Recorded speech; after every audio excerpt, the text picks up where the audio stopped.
I thought of that myself. Everybody, a little bit. I know it's very crowded, but It's we can push a little bit extremely forward. packed up here. If there's any space anywhere along the ways, please try to crunch it in so more people can come. So I just wanted to give you a quick welcoming here. Thank you all for coming today. There's an electricity in the air. Are you feeling it? Oh, yeah. There's an excitement. Yeah. There might even, in some hearts, be a little tension, right? Maybe a little bit of tension. That's okay. We're here together. We're Vaishnavas. We're here. We're worshiping Radha Krishna, and we're acknowledging Srila Prabhupada, who made all of this possible for all of us. And we're happy to have you all. So Hari Bol and welcome. We're gonna get to a kirtan in just a minute that Srila Prabhupada will lead us through.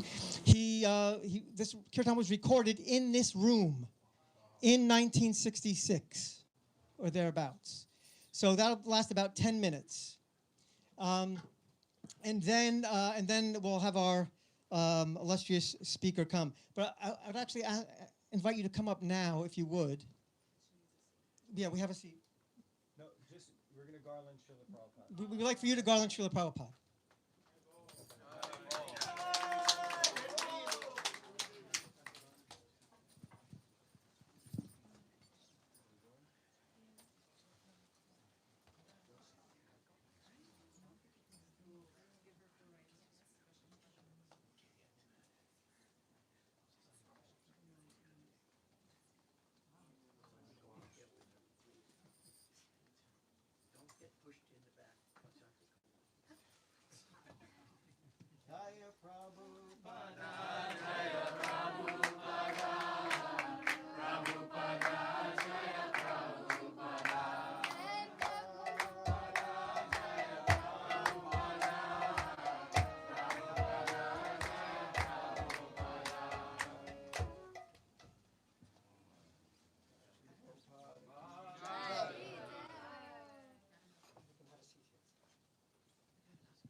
Oh, I'm sure. Okay. So,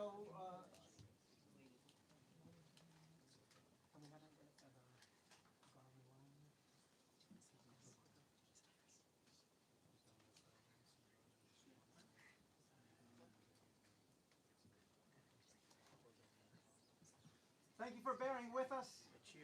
It's things are a little bit upside down today. Right side up, actually. I don't know if I can make it through here. Pass it to.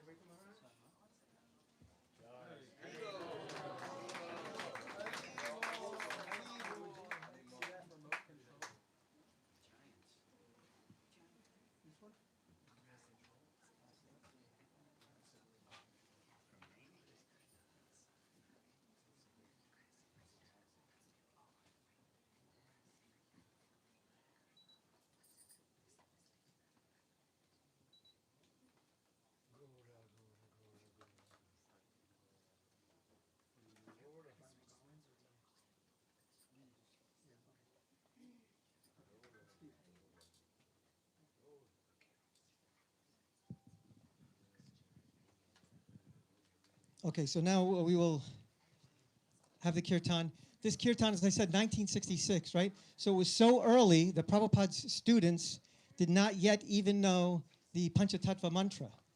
So Prabhupada will chant that on his own 3 times, and then he'll launch into the Mahamantra and the call and response format.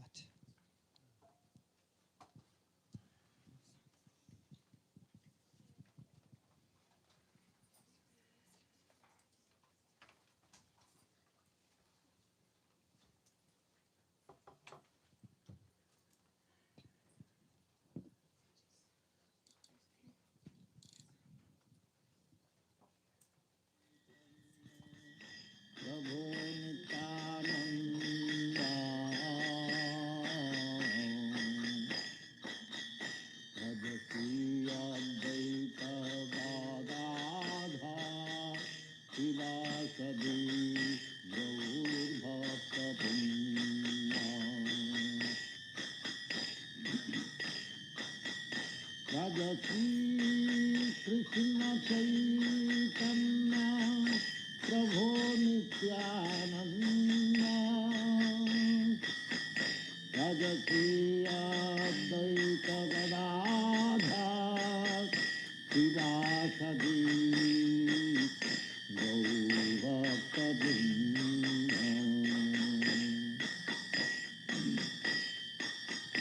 Radhati Krishna Chaitanya Prabhu Nityananda Advaita Gadadhar Sivasadi Gaurabhaktabindam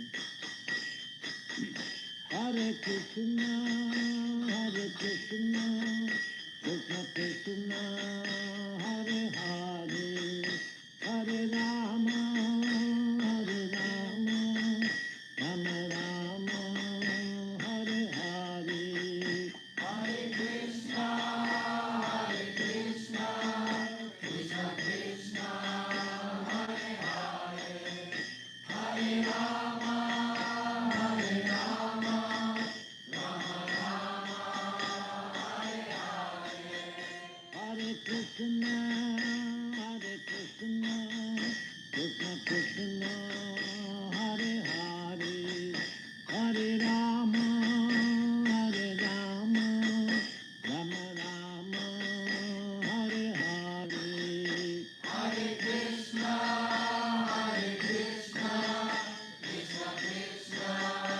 Krishna Krishna, Hare Hare, Hare Rama, Hare Rama, Rama Rama, Hare Hare, Hare Krishna, Hare Krishna, Krishna Krishna, Hare Hare, Hare Rama, Hare Rama, Rama Rama, Hare Hare, Hare Krishna, Hare Krishna, Krishna Krishna, Hare Hare, Hare Rama, Hare Rama, Rama Rama, Hare Hare, Hare Krishna, Hare Krishna, Krishna Krishna, Hare Hare, Hare Rama, Hare Rama, Rama Rama, Hare Hare, Hare Krishna, Hare Krishna, Krishna Krishna, Hare Hare, Hare Rama, Hare Rama, Rama Rama, Hare Hare, Hare Krishna, Hare Krishna, Krishna Krishna, Hare Hare, Hare Rama, Hare Rama, Rama Rama, Hare Hare, Hare Krishna, Hare Krishna, Krishna Krishna, Hare Hare, Hare Rama, Hare Rama, Rama Rama, Hare Hare,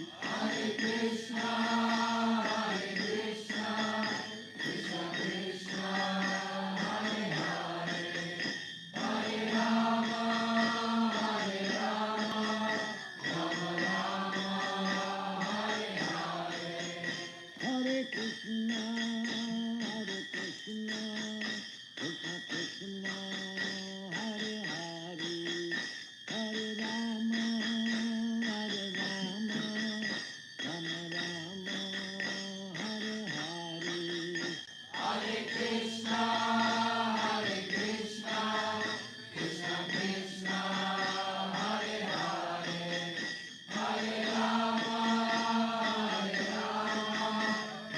Hare Rama, Rama Rama, Hare Hare, Hare Krishna, Hare Krishna, Krishna Krishna, Hare Hare, Hare Rama, Hare Rama, Rama Rama, Hare Hare, Hare Krishna, Hare Krishna, Krishna Krishna, Hare Hare, Hare Rama, Hare Rama, Rama Rama, Hare Hare, Hare Krishna, Hare Krishna, Krishna Krishna, Hare Hare, Hare Rama, Hare Rama, Rama Rama, Hare Hare. Hare Krishna, Hare Krishna, Krishna Krishna, Hare Hare, Hare Rama, Hare Rama, Rama Rama, Hare Hare. Hare Krishna, Hare Krishna, Krishna Krishna, Hare Hare, Hare Rama, Hare Rama, Rama Rama, Hare Hare. Hare Krishna, Hare Krishna, Krishna Krishna, Hare Hare, Hare Rama, Hare Rama,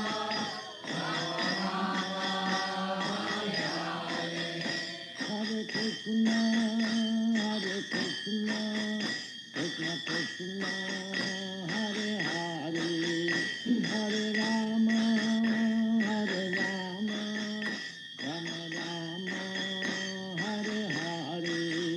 Hare Krishna, Hare Krishna, Krishna Krishna, Hare Hare, Hare Rama, Hare Rama, Rama Rama, Hare Hare.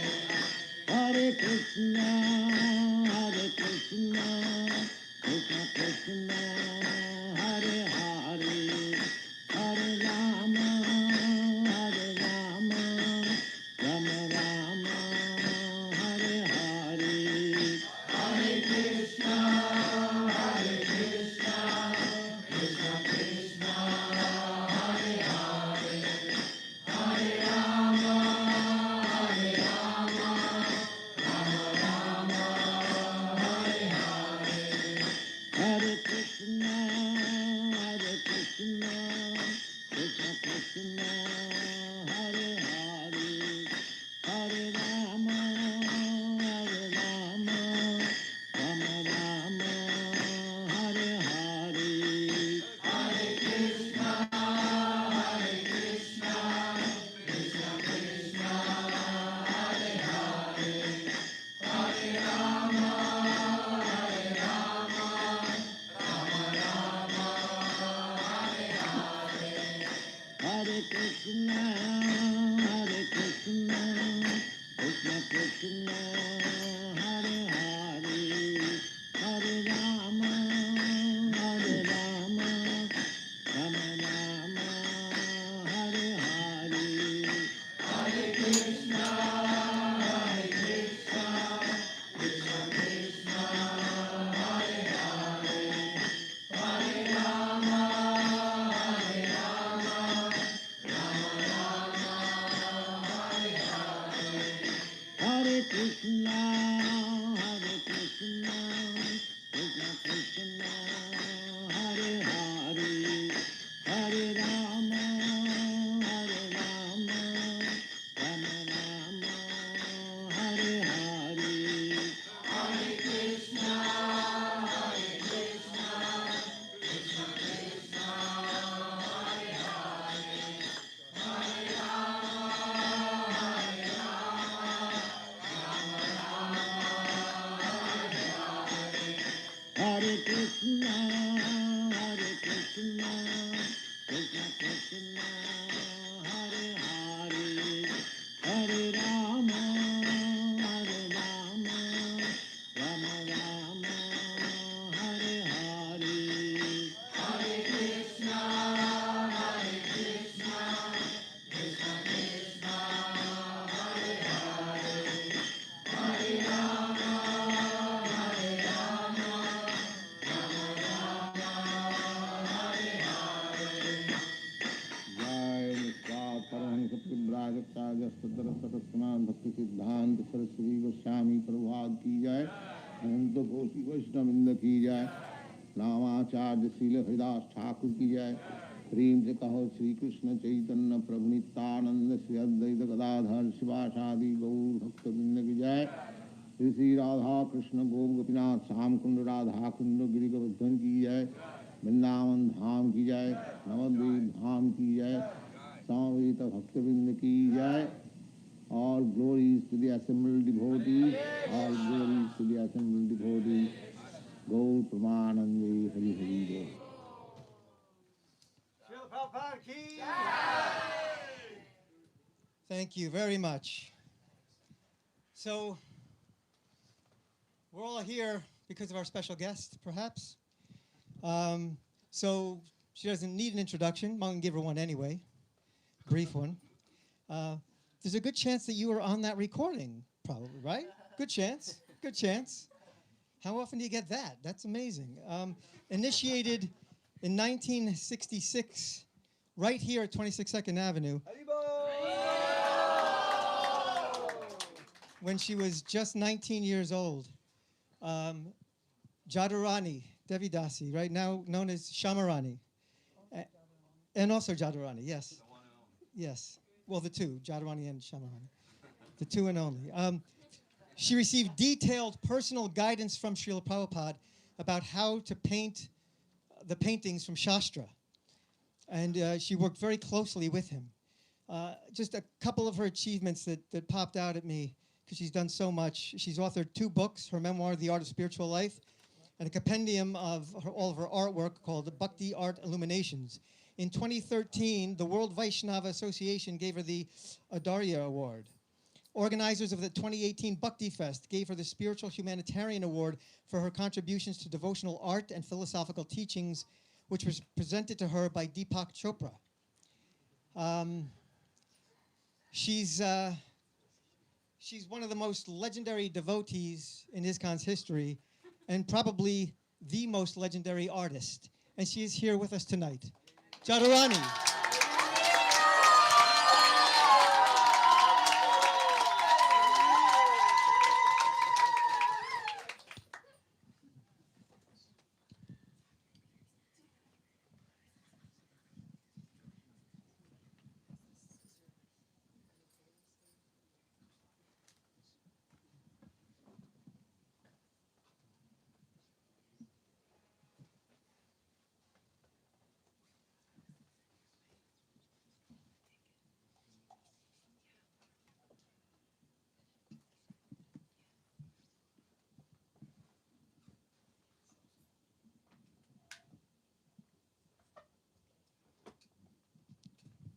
Agyanam timirandasya Jnananjanasalakaya Chaksurunmilitam yena Tasmai Shri Gurave Namah. Gurave Gaurachandraya Radhikaya Tadalaye Krishnaya Krishna Bhaktaya Tadabhaktaya Namo Namah. Yang Trabrajantam Manupetam Apeta Krityam Dvaipayano Virahaka Tadawajuhava Putreti Tanmayataya Tadavo Benedos Tang Sarvabhuta Hridayam Munimanatosmi Bhaktya Vinay Aparadalakshay Chiptasya Kamadi Tarangamadye Kripamayi Tvam Sharanam Prapadyam Brinde Namaste Charanarvindam Tavaivasmi Najivami Tambina Iti Vigyaya Radhe Tam Nayamam Charanantikam. I offer my unlimited obeisances in the dust of the lotus feet of my most worshipful Diksha Gurudev, Nityalila Pravishta Om Vishnupad, Astotra Sad Shri Shriman, Srila Bhakti Vedanta, Swami Prabhupada, and to all of his Gaudiya Guru Varga, all the way up to Lord Brahma. Imagine, that's the line we're coming from. It's so inconceivable. So we read in his translation of Chaitanya Charitamrita that the Diksha Guru is non-different from the personality of Krishna, and the Shiksha Guru, the form of Krishna, and the Shiksha Guru is non-different from the personality of Krishna. As there's no difference between Krishna's form and personality, so there's no difference between the Shiksha and Diksha Guru. And Srila Prabhupada is both. He's the Diksha Guru to so many here, but he's the Shiksha Guru to millions, absolutely millions, hundreds of millions all over the world. Even his books are the Shiksha Guru, because when we read his books, we don't just read, assuming that we can understand, but we put the book first to our head and then to our heart. And then we pray to those involved. Like, for example, suppose we're reading his first canto, Srimad Bhagavatam. So then we pray, "O Prabhu, you're not a book. You are Srila Prabhupada yourself. You're Sukadeva Goswami yourself. You're Maharaj Pariksit yourself. Please, all of you, bestow your mercy on us so that we can realize what you're telling us as we sit directly in front of you at your lotus feet and you're personally guiding us." So in that way, we have more intimacy in reading all of his glorious books. So I want to speak a drop about the background.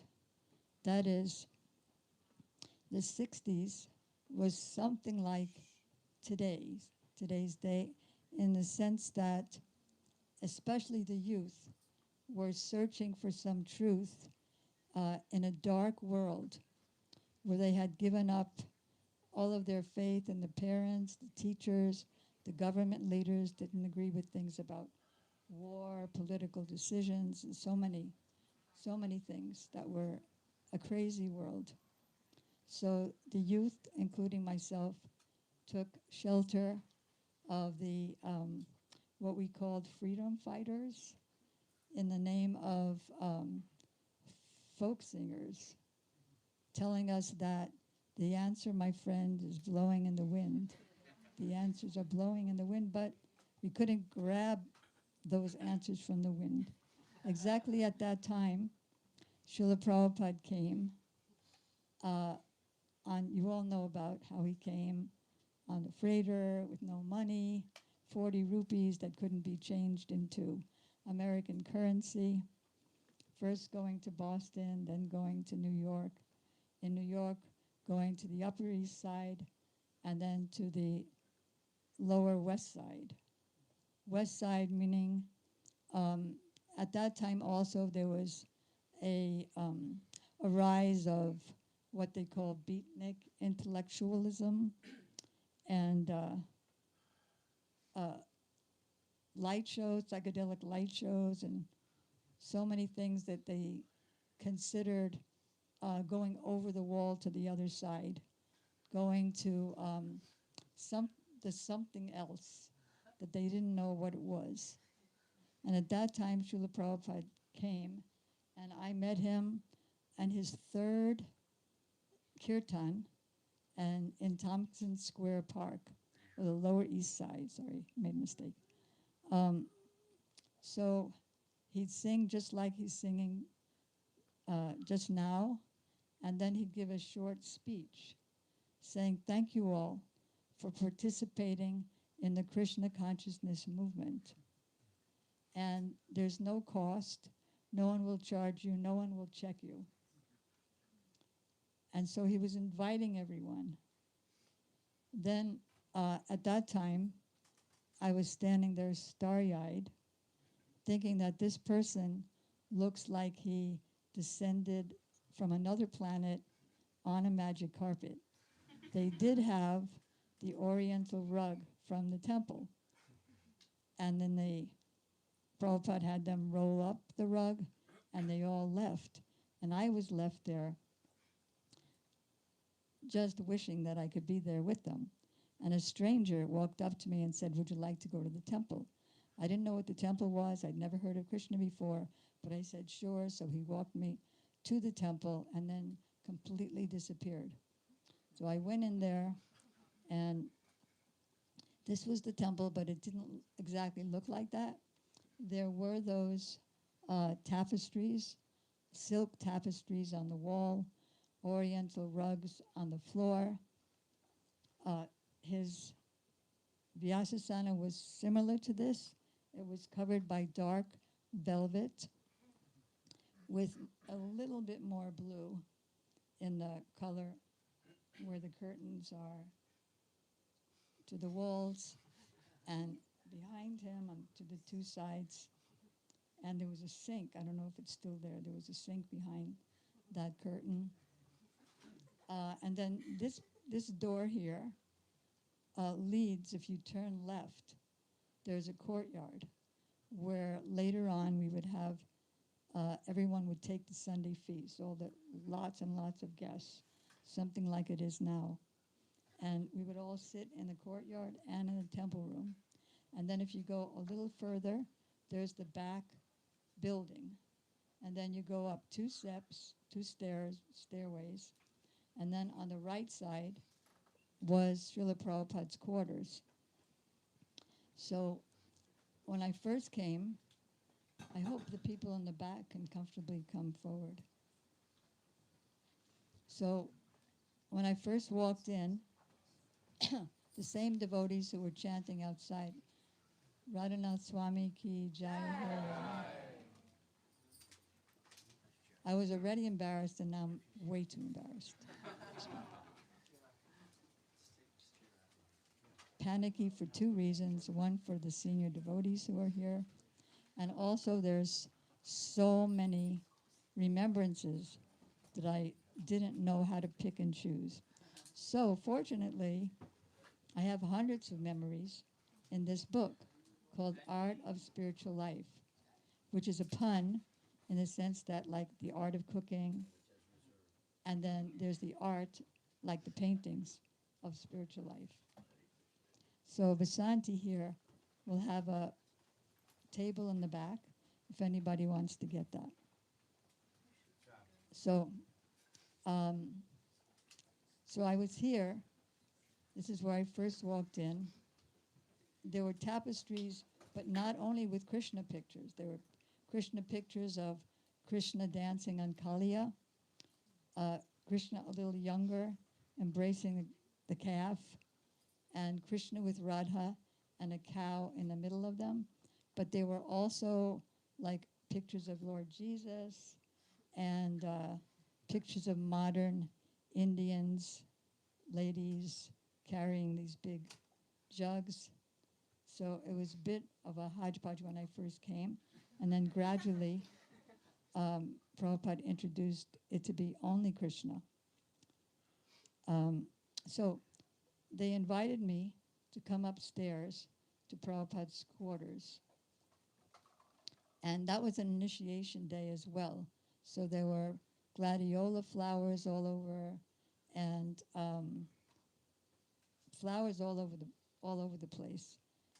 And then somebody invited me to come into Prabhupada's personal room, which is, of course, packed.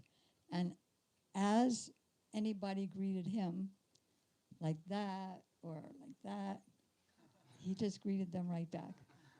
And then he turned to me and he said, "Do you live near here?"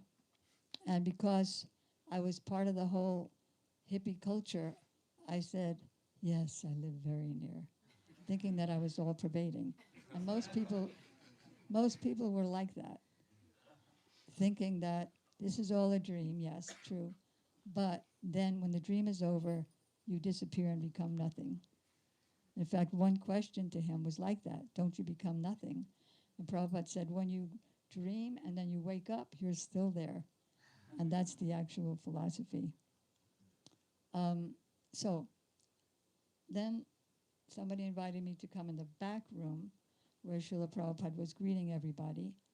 And because I was thinking that I and like so many youths of that time were thinking that this is all a product of our imagination, and I'm creating all these people, you wouldn't believe how crazy we were. So the first thing Prabhupada told me was, this is nothing that you or we have made up. This process is very old, very simple, and sublime. And then he asked me to come to his morning classes, which was an hour and a half away. And because Prabhupada is such a sankalpa, that is, he can say what's going to happen, and he also makes things happen. If he says something's going to happen, it's going to happen. So I started taking 5 trains, IND, IRT, everything, an hour and a half every morning, and then every evening. And Srila Prabhupada asked one of his brahmacharis, what do I do? Because he always loved to engage everybody according to their propensities. Some not according to his propensities, like if I could just jump forward a few years. Painting was always too hard for me. So I asked him if I could do book distribution instead, because that's what I loved. He said, no, your specific talent is painting, but you can do book distribution sometimes, because even in spiritual life, variety makes one more fit for work. So this picture here, that was on a better version was on the cover of Srimad Bhagavatam, the ones that he brought from India. He brought from India a trunk full, a little Indian tin truck full of Srimad Bhagavatams, and a little trunk full of his clothing. He came with hardly anything. And so the brahmachari asked, there it is in the back there, if you want to turn around. Thank you. So he asked me to do the very, very inside part of that cover, which he told me a friend of his did in India. And so he started me out by, I was painting in this temple against that wall, and I had no, I would say no humanity, not humanity towards others, but not a human. So I started painting with my tight black jeans and tight black shirt, and whenever I had to wipe the paint on something, I just did that with the clothes. So then the first painting was actually it was this one. And Prabhupada told me that these are desire trees. And he was always so encouraging. And because I was very spaced out from my background, looking here and there, Prabhupada was just like Krishna was with Putana witch, because she came pretending to be a mother. So, but Krishna took the bright side and accepted her like a mother. And as you know, sucked the poison out of her breast and gave her like motherhood in Goloka. So similarly, Prabhupada took the bright side here, and he said, yes, every creative person has to spend more time thinking than actually doing. And of course, he brought it up to the perfect level of the history of Jayadev Goswami. That is, he was writing Gita Govinda, the history of the meeting and separation pastimes of Radha and Krishna. And he said that in his trance, Krishna was telling him to write that Krishna fell at the feet of Srimati Radhika and begged forgiveness. And so he couldn't write anymore. he told his wife Padmavati, I have to think about this because she's his devotee. Devotee, yes, but not on a level that he should bow down to her. So then he went to take bath in the holy river, and then while he was gone, his Krishna himself came in his form and wrote down that the rest of the verse, that please put your lotus feet on my head and soothe the feelings of separation that I have for you. And so Prabhupada used that, seeing my decrepit situation, he used that to confirm that. And then he was so kind. So I was painting. First I was painting here, and the picture that I was doing, this is Panchatattva, standing. But then he wanted me to do the picture of Lord Chaitanya's Sankirtan, of everybody dancing in Srivasangam. So I was painting that here, and everybody looked terrible. It was much worse than the original Indian painting. But again, Prabhupada being so encouraging to his little newborn babies, he said, Krishna has sent, like Krishna has sent me to him. And then he invited me to paint in his quarters in the back there. So I said, but the paint fumes are very, very unhealthy. He said, no matter. So then I started painting in his quarters, and then he would come in a lot and watch. And then when I was painting the Sankirtan party, first he said, write the Hare Krishna mantra on the bottom. And so I started to do that, but then he came back and he said, no, never mind, because Lord Chaitanya would not be dancing on top of the mantra, which is non-different from Krishna himself. And he always wanted to add knowledge to any painting. So when I did this one, he wrote on a piece of paper, Namo Brahmanya Devaya Go Brahmana Hitaya Cha Jagat Hitaya Krishnaya Govindaya Namo Namaha. That is, I worship Govinda, who is the well-wisher of the cows and the brahmanas and the land and the purifier of the senses. And then whenever he would have me do, like here even, this picture of Panchatattva standing, he wrote on a little piece of paper the names of the personalities, like Chaitanya Mahaprabhu, Advaita, Gadadhar. And then what else did I do here? That one I did when this is not my painting. It's a painting by his other disciple, Indira. On this one was a little bit later, when he sent me to the Montreal temple, and then he was in San Francisco. So somebody took a picture of him in San Francisco. This back here is Govinda Dasi's painting of the same picture that he had me do of the Sankirtan party. And this is Kartamashai. So somebody donated the beautiful Murti of Kartamashai. And so Prabhupada sent me one of those Polaroid camera pictures. And then he told me to do a big painting of it. And so he said, because Krishna's stand is at an angle, I should write the word Krishna and then consciousness under Srila Prabhupada. And there was a similar one which he told me to write at the bottom, Srila A.C. Bhaktivedanta Swami, spreading Krishna consciousness. Then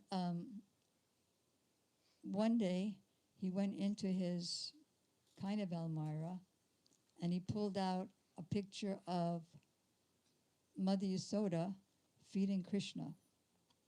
And he said she had a desire to nourish Krishna.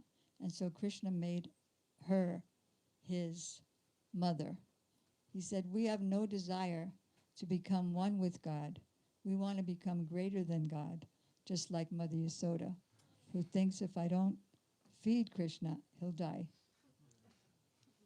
I'm just going to jump forward just a moment to tell a related memory, which was that Prabhupada kept coming back to New York from wherever he was, San Francisco, India.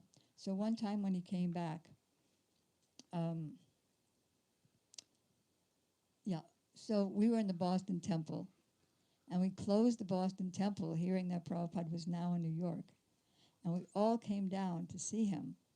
And he had just, in his last visit to Boston, he had installed Radha Ballabh, very beautiful deities in Boston. And we proudly told him, yeah, we closed up the temple and came down to see you. He said, what? You closed up the temple and left the deities there? You should be like Mother Yasoda and think, if I don't feed Krishna, he'll die. He was constantly inviting us to come closer. And I'm going to jump again forward. Once, when we were already painting the Srimad Bhagavatam, and of course there's so many pastimes with Lord Brahma, so I asked him a question about how to paint Lord Brahma, since he has 4 heads. So Prabhupada wrote us that you have to ask Brahma. So he was always inviting us to come closer. Not only me, a combination of me and the other artists that I was working with, first called ISKCON Press, and then when we arrived in Los Angeles, it became known as the Bhaktivedanta Book Trust. So between my personal letters and the art department's personal letters, that came to about 90 letters. And we asked him so many questions, because how do we know what personalities and even huts, landscapes are there in the spiritual world, in Vrindavan and Navadvip? So sometimes we would write letters like a flow of 13 questions. Sometimes myself and the other artists working together, like Murlidhar and Parikit, Bardraj, we just had a whole list of questions, and then Prabhupada would answer the letters with a whole list, numbered, of the answers. I remember when we were painting the creation, Lord Vishnu and the creation. Like, how do we paint that, Srila Prabhupada? He said, it's like percolating, like an effervescence. But how to apply that, what I just said, you have to use your artistic skills. So sometimes he told us all the details, how old somebody was. He's 40, this one has a mustache, this one has a beard. Very amazing. It was just like we didn't have WhatsApp. Obviously, we didn't have internet in those days. So everything was snail mail. But it's like the second that Prabhupada got our letters, he would immediately reply. The whole thing took about 2 weeks to go back and forth, especially when he was in India. But he was always immediate. Even though he had so many thousands of disciples, still he was immediate with our answers. Even when he was absorbed in so many TV shows, radio shows, still he took time to write. Which reminds me that one of the paintings he asked me to do back here at 26 2nd Avenue was a painting of Narada Muni. And he said, I'm going to give you an idea how to do it. And what was his idea? He went to one of those Gita Press publications and ripped out the picture and gave me the picture and said to copy it. So I did that, and except for 1 or 2 corrections, he was very satisfied with that. And then I was thinking, well, gee, I want Krishna conscious art to be more famous than the Mona Lisa and any Raphael painting. And actually, back in that time, the Mona Lisa was being exhibited in New York with like 2 or 3 blocks of people waiting to get a moment's glimpse. So then I joined the Boston Temple after Prabhupada was in India. And so I wanted the paintings to satisfy the public.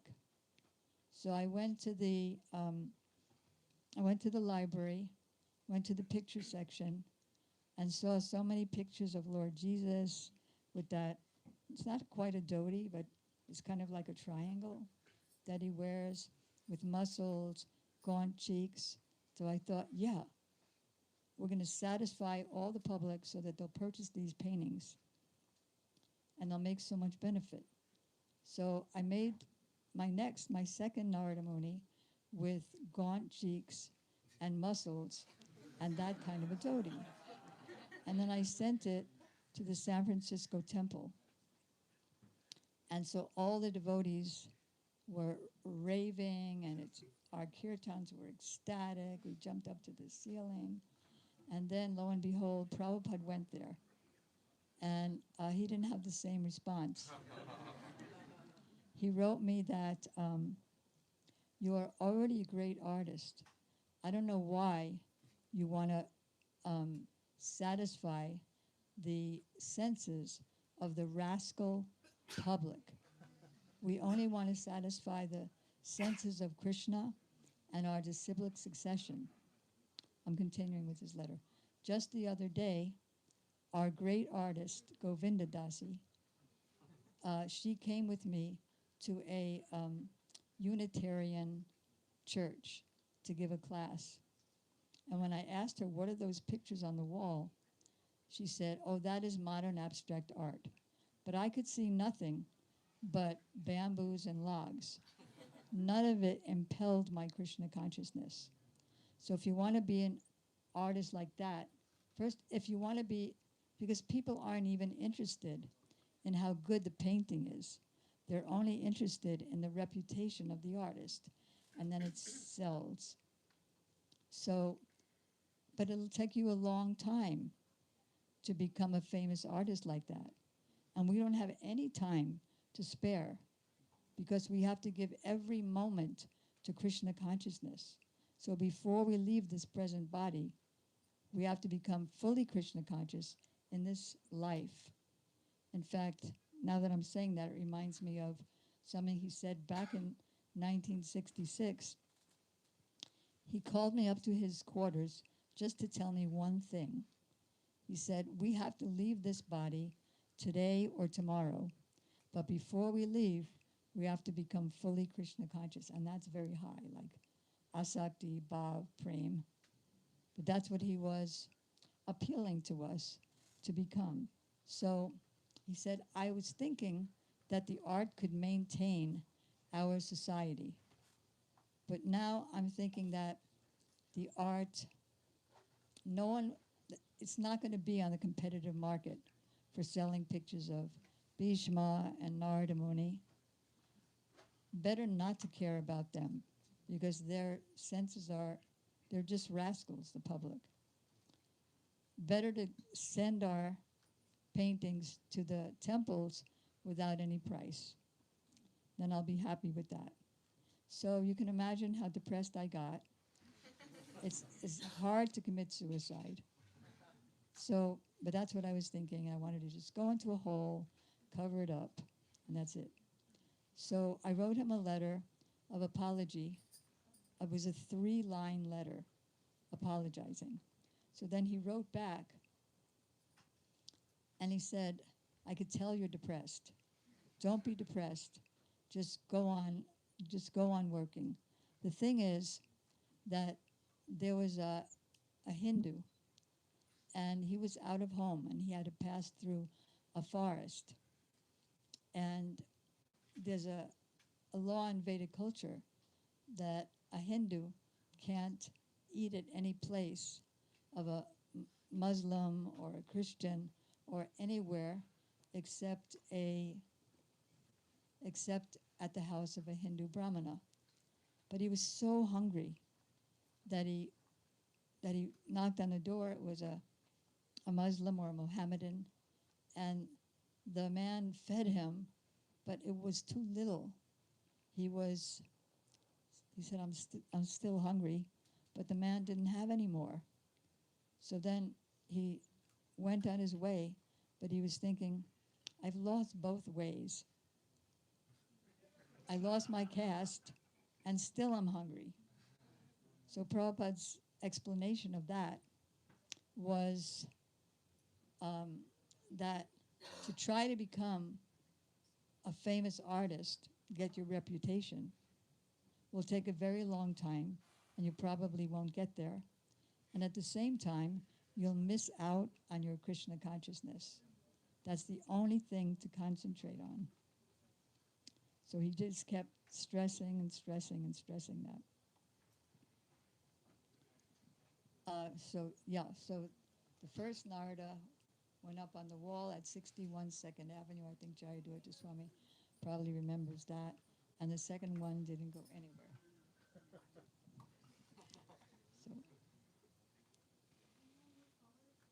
So then we'll go back. When I got initiated, that was also started from something awkward. That is, I went up to Prabhupada's quarters, I think to bring up some pots, and so from the lunch, and interestingly enough, that day was an event where Prabhupada spoke at some big hall in New York City, but hardly anybody was there, and we were all so unhappy that many people didn't come to hear him. He said, oh, didn't you see Narada Muni? Didn't you see so-and-so? They were all there listening. And then Prabhupada actually, surprisingly, invited me into his car, and we drove the 9 or so blocks back to this very temple. And then, so I went up to his quarters to do some small service, and then Achyutananda was there cooking, and he used to cook on something that Prabhupada gave him, which was like 5 pots on a row, 3, 4, or 5 pots on a row, just like they have in Jagannath Puri. And so the ones on the higher pots would cook from the heat of the bottom one. So he called out to me, you're not supposed to be here.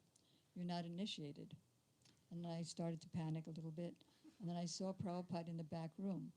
And then I turned to Prabhupada and said something I really didn't want to say or expect to say, but, oh yes, that's what I wanted to talk to you about, getting initiated. So he said, oh, can you follow the regular principles? I guess so. And so he said, okay, you can be initiated in a few days with Rupa Nuga. So then it came the time of the initiation, and I didn't even know his pranam mantra at the time. So he had to help me. He said, okay, bow down, say the mantra. I didn't know the mantra, so he said, Nama. I said, Nama. Om, Om, Vishnu. Just to show, this is all to show how encouraging he was to his newborn babies. And then let's just go for a moment. I know I'm going all over the place, but fine. So his morning programs used to start at 7-ish a.m., where he'd sing the Samsara prayers, and then Bande Hung, and then he was sitting on a lecture with a lectern, something like this, and then he'd pull out his beads from his bead bag and say, chant 1 round. And he would hold the beads like this, just over the lectern table. And we'd all chant with him one round. And then he'd offer his pre-lecture invocation, and then give amazing lectures like about, you speak about teachings of Prahlad Maharaj. I remember one example that he gave. He said, just like if you're on a airplane, the plane is not going to move without the motor. And similarly, this body will not move without the soul in it. Then he gave another analogy that it just takes one tiny drop of ptomaine poison to kill someone. Similarly, the soul is very atomic, 1/10,000th of the hair, tip of the hair. And by that, the whole body is conscious and moves and thinks. So then he would also sing, right from the beginning in his morning program, Chintamani. Chintamani prakadasad mansu kalpa vriksha laksha vritesu surabi paliyantam. And that means describing Goloka Vrindavan. And of course, the Nrsimha prayers, he gradually taught us that. So that was the morning program, and he would often serve the juice from the glubjamins that he had upstairs, mixed with the cereal. It was so good for breakfast. Now upstairs he had like a barrel of sweet balls. And then when he invited me up to paint in his quarters, he would sometimes give me the sweet balls, glubjamins, to honor while I was painting. And then he would also feed me milk. And he said, in the material conception of life, fish gives intelligence. But in the spiritual conception of life, milk gives spiritual intelligence. And another silly thing that I did, and just to show how patient he is and how much love exudes from his body, along with all the prema atoms that are coming out. Even if he doesn't say anything, even if a pure devotee doesn't say a word, the prema atoms are coming out from his body and striking everyone who's there, just like musk. Musk doesn't speak, but it emanates its beautiful fragrance. So when I got initiated, he named me Jadurani. He said, you were Judy, and now you are Jadu. And he said that Jadurani is the original queen of the Jadu dynasty, the great-great-great-grandmother of Krishna. You want to hear the stupidest thing? So I had these round glasses that, now it's popular, but in the 60s it was like, what's that guy? The Beatles. Yeah. So when he said the great-great-grandmother, I pretended to be a great-great-great-grandmother, and I said, oh, really? And he just gave me a very quick look, and then it was like it didn't happen. It's just to show his causeless mercy.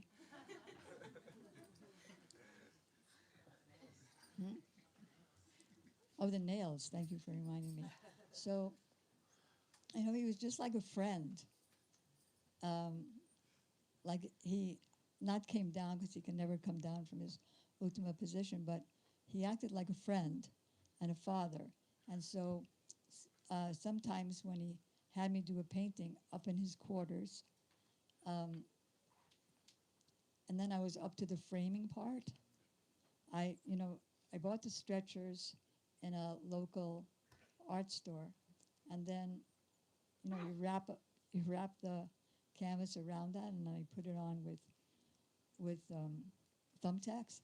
But then in nailing the frame, in those days we used to use frames like it was like 1/4 of an inch wide and then an inch in to match the size of the canvas.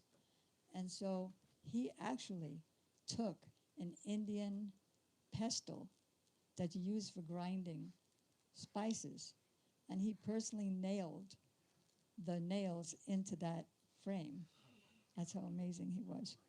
And so I thought, okay, so now I've been here all day. I have to go home back to the Bronx. Now, when I came back to that next morning, he said to me in the most humble, even-toned voice, "Be careful with your thumbtacks because I stepped on one." I was again about to die.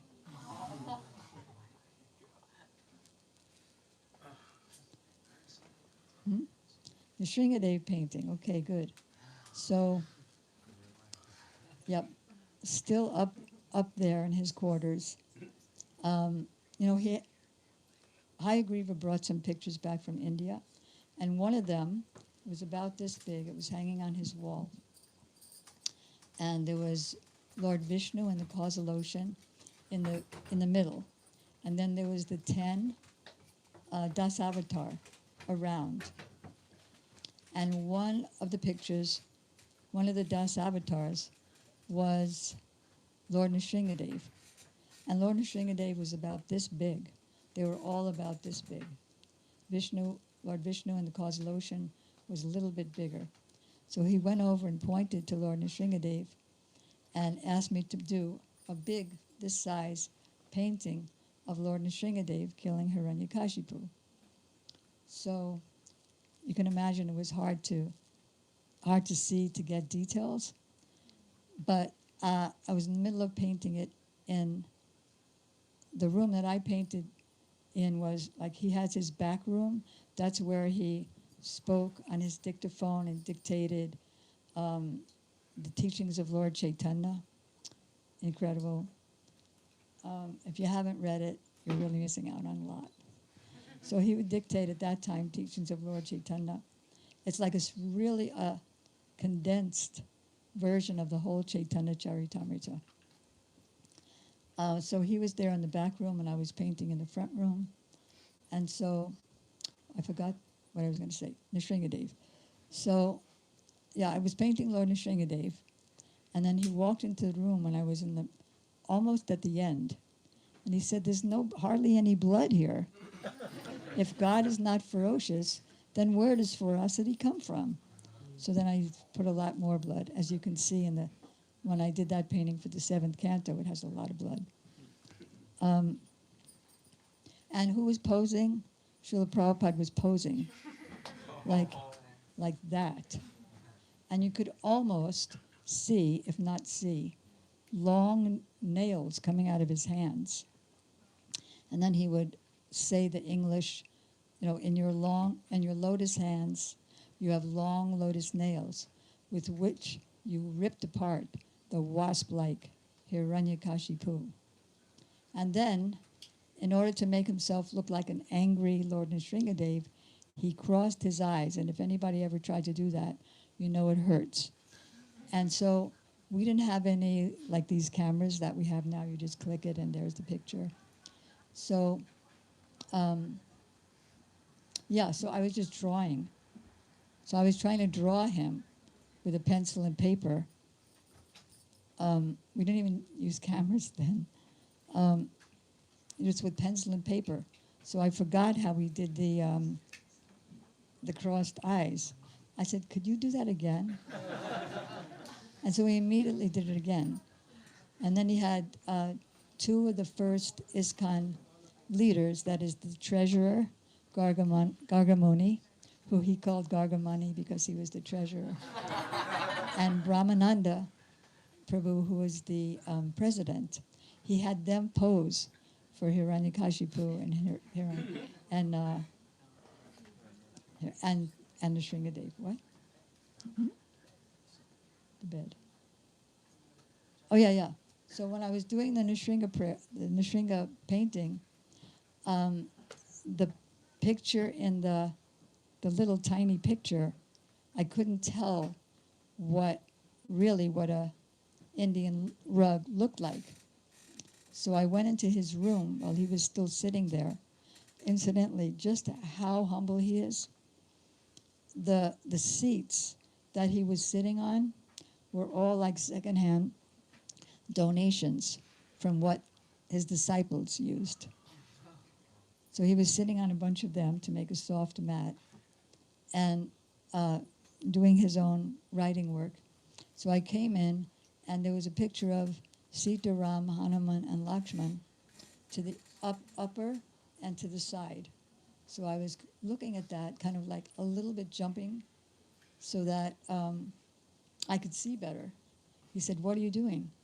I said, "I'm trying to see the picture, but I didn't want to step on your bed, and so I'm kind of on the side, kind of jumping up a little bit." So he said, "In Krishna's service, you can step on my head." So amazing. He's Sarvagyan, he knows everything. Trikalagyan, knows everything past, present, and future. And yet he acted so sweet and innocent. And so much power he put into his books. You read his books again and again and again, and there's always new enlightenment. You read it 20 years later, and there's, because you've been chanting and you've been taking prasadam, there's incredible new enlightenment about the people, about the tattvas, incredible. Now, when we were in Boston, the second ISKCON artist joined, and that was Murlidhar. And he had come from Los Angeles. Prabhupada had sent him to Boston. And so he shared with me some of his experiences with Srila Prabhupada. Like the first, he actually became, I would say, the topmost of all the BBT artists. And he said when he first came, Prabhupada asked him to do a drawing of the deities. And when Prabhupada saw his picture, he said, "Is there another artist in the temple?" and by Prabhupada's power and mercy, he became what he became. And then he said Prabhupada did the same thing with him that he did with me when I was in Boston. Prabhupada, like this was 1968, 68. And Prabhupada was starting, 68 or 69, he was starting work on the Krishna book. Times were terrible in those days. There was so much segregation, black to the back, and the students were revolting.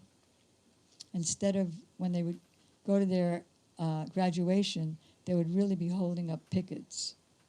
And then the war in Vietnam, where people who had no military training were drafted to go to Vietnam and get murdered. So it was hard times. And Prabhupada obviously knew that, and so he was rushing to get his books out. With the artists, when it was me and Murlidhar and Bhardraj, he created what we called the assembly line process, which later we realized better name would have been collaborative art, because he had Bhardraj start and do 2 days on a painting. And then I would do the middle 2 days and flatten out Bhardraj's work. And then Murlidhar would do the last 2 days and put on details like ornaments, earrings, fingernails, anything that would be a detail. And so Prabhupada's plan, and we actually did it for some time, until Bhardraj got too frustrated that I was messing up his paintings. And so he decided to do his own paintings. But we had already practiced painting on the same painting, so by then we could do our own individual paintings and still have them look similar. So he put us on this assembly line. He said, suppose a picture is going to take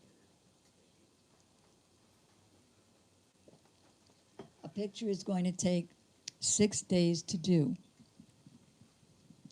but it's going to come out every 2 days. Here's just an atomic particle of his genius. let's say Bhardraj has 2 days, then I get it for 2 days. And then in the meantime, Bhardraj is doing the next painting, taking the 2 days, because he was the best one at composition. Adi Dev knows in those days. So then I would get it the next 2 days, and then Murlidhar. And so every 2 days, a picture came out. And that worked very well for a few years. We actually kept up with his merciful, powerful desire. And then, now we're in Boston. And one day, shortly after that, he wrote to the press workers, ISKCON press workers, and he gave them the same kind of situation. You were on the Jayadvaita Maharaj was on that the team. So he said, so I'm going to dictate one tape, like dictating the Krishna book, dictating Srimad Bhagavatam. I'm going to give one tape every 2 days. And then Mr. A is going to take 2 days to transcribe it. And then Mr. B is going to take 2 days to edit it. And then Mr. C, I think Jayadvaita Maharaj was the second editor, who came in after the first. I think that was Satru Maharaj. And so Mr. C will do the second editing. And then Mr. D for diacritics, will do the diacritics. And then it's going to go to the composer. If you don't know what a composer is halfway between a typewriter and a computer. And it did some layout. It's nothing like the modern day. But it was the in-between time. And he requested a few of his lady disciples to learn composer.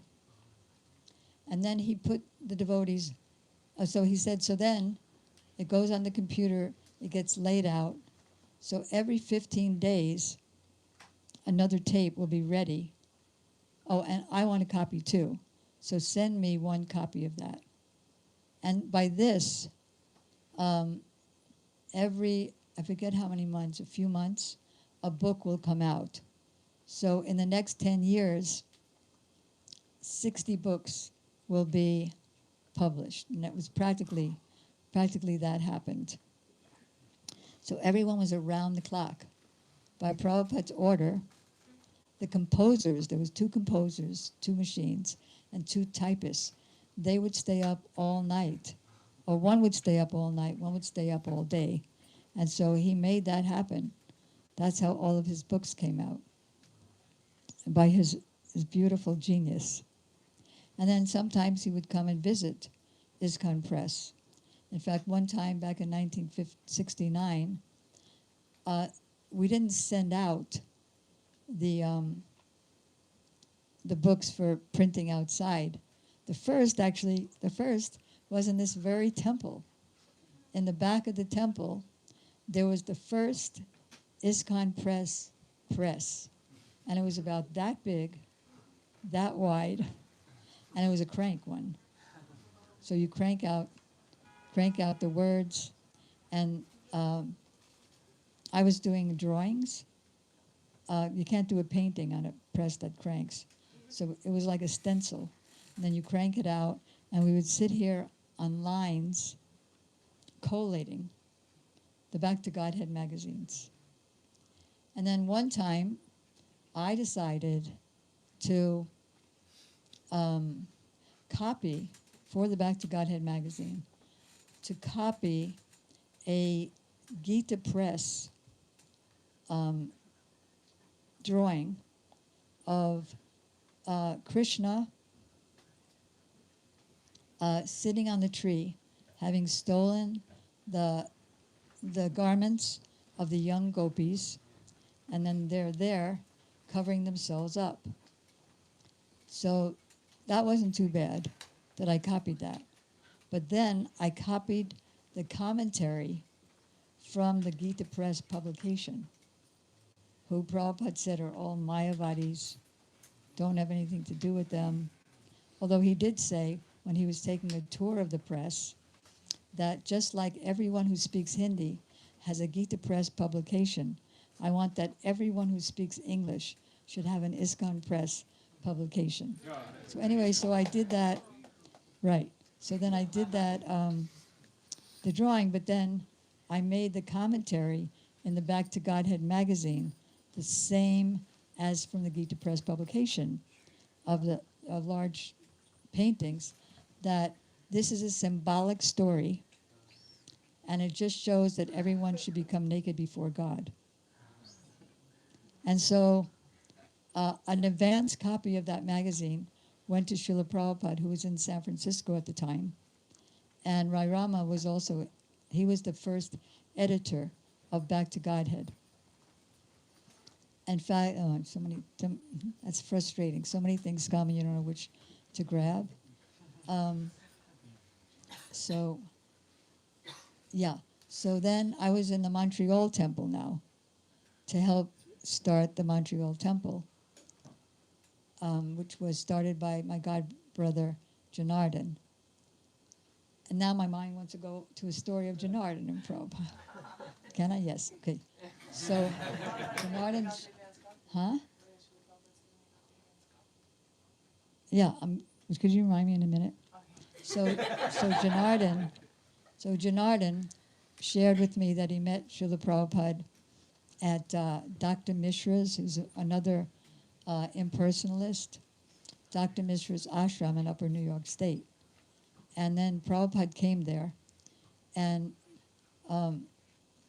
he was on a walk with Prabhupada, and Prabhupada said something that just changed him and made him want to be a follower of Prabhupada, that they were walking on the grass, and Prabhupada said to him, "This is Krishna's carpet. Can anyone make one so soft?" So back to Godhead. Advance copy. So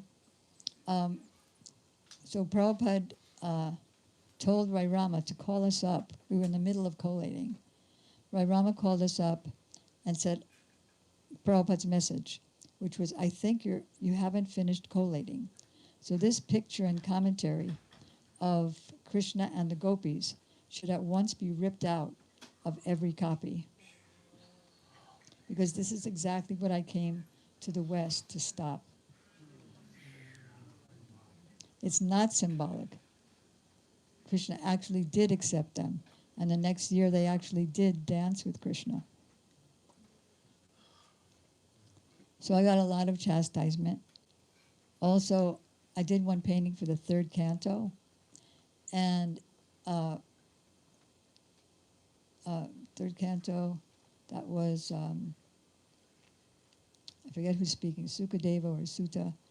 And they're describing the rasa dance and how the gopis' hair was disheveled and very long, and Krishna's hair looked like he was being embraced by the goddess of fortune, who has long hair, and their clothes were all falling everywhere while they were dancing. So that's how I painted that picture. And unfortunately, it was printed before Prabhupada saw it. Usually we made sure he would see everything and comment on everything before the publication, but this time we didn't. And then he said that should also be taken out. What he liked was the original painting of the Rasa Leela done by my god sister Devahuti. He said, "This is very elegant, dignified." And I thought, I'm going to make one much better than this, because mine is going to look realistic, and that looks very symbolic, and not symbolic, but very stylized. But that's the one that he liked. Let's see. Yes. Then, back in 1969, Prabhupada gave the first Bhakti Shastra examination. And it was from 9 in the morning till 3 in the 9 in the morning till 12 noon.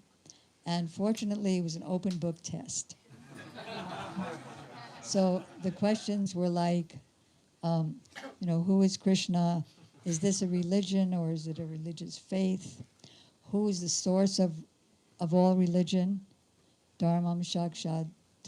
That's, the verse. Krishna is the creator of all religion. Dharmam tu Shakshat Bhagavat Purnitam. So, do you believe that Krishna is the Supreme Personality of Godhead? If so, what is your substantiation? So we had 3 hours to just look through the book.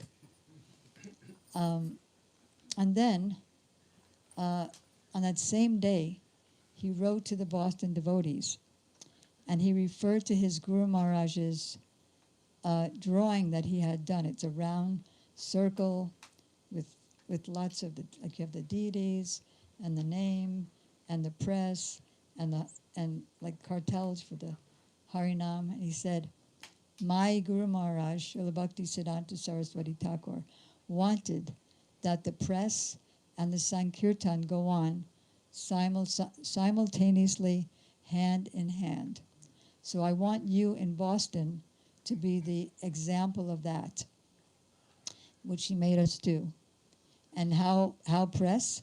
He called, just like Ramaswara Prabhu, when the BBT was doing the 1975 CC Marathon, Ramaswara Prabhu organized devotees to come from all the different countries to Los Angeles. He had everybody introduce themselves, and then he threw Prabhupada, because that year Prabhupada was on a morning walk with the leaders, and then he said he was very unhappy by how slowly the books were coming out.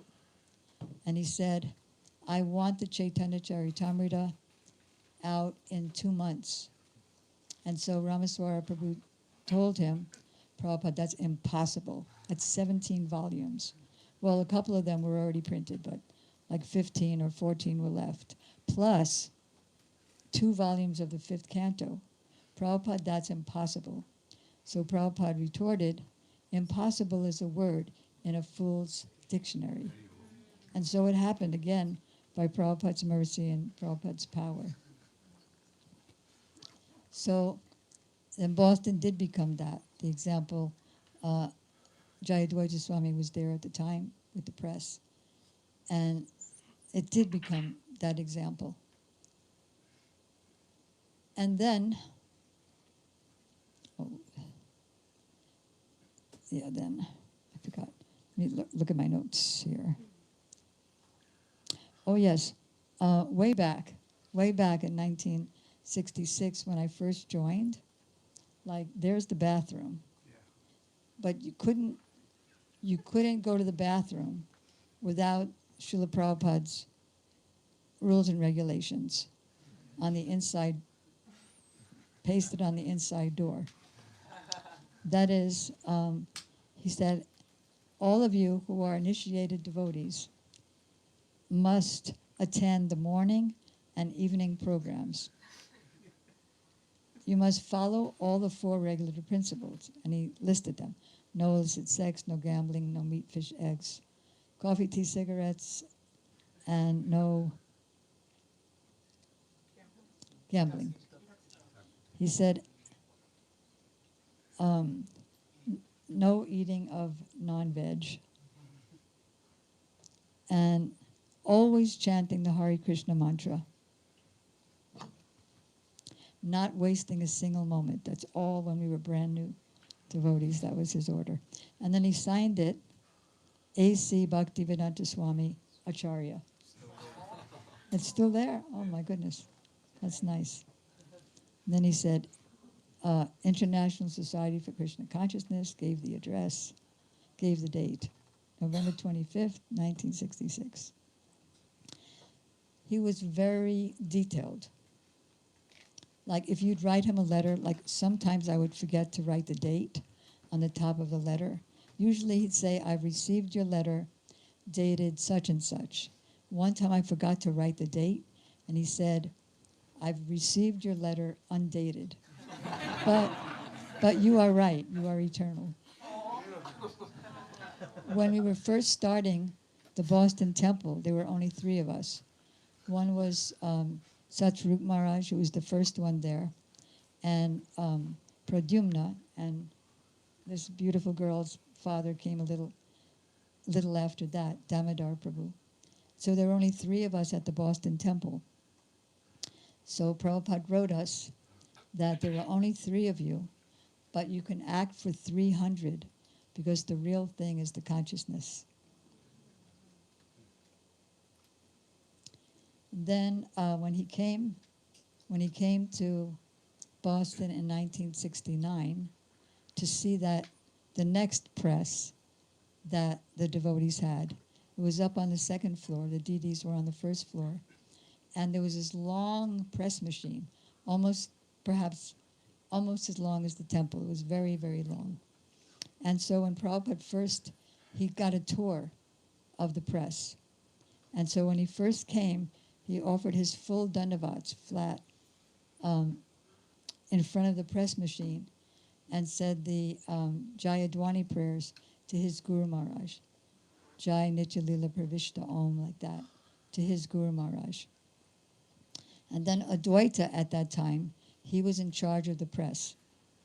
And so at that time, Prabhupada was naming New Vrindavan and New this and New that. And so he said, can you give the press a name? He said, it is already named ISKCON Press. And he said, the press is the heart of ISKCON.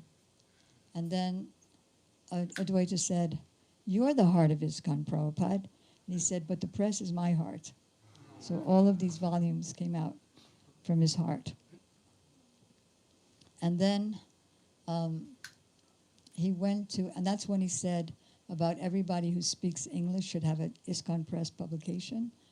He was roaming through, in those days, printing a book was not like it is now. You have to have a dark room and the negatives and the big flat, all the flat sheets. And so he was walking through that, and we didn't have any really rules and regulations with him. We were all like so-called, like crowding him, but somehow or other he was like an angel floating through us, not disturbed at all. So then Prabhupada went to give a lecture, and in the lecture there was the words Shotavadini Rajendra, when Sukadeva Goswami is speaking to Maharaj Pariksit, Rajendra. And then at that time, Pradyumna was reading the translation of his verse and the purport, sometimes the purport. And he turned to Pradyumna and he said, do you know what Shrotavyadini Rajendra is? No. You don't know what Shrotavyadini Rajendra is? Do any of you know what Shrotavyadini Rajendra is? None of us knew. So he said, it means that subject matter which is worth speaking about it. The only subject matter worth speaking is subject matters about Krishna.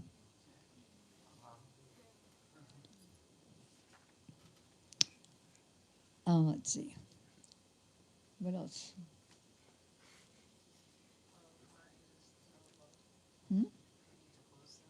What time is it? So it should end, shouldn't it? You have one more story up your sorry. Jadurani, we're on What? your schedule. Whatever you want. However long you want. What did you say?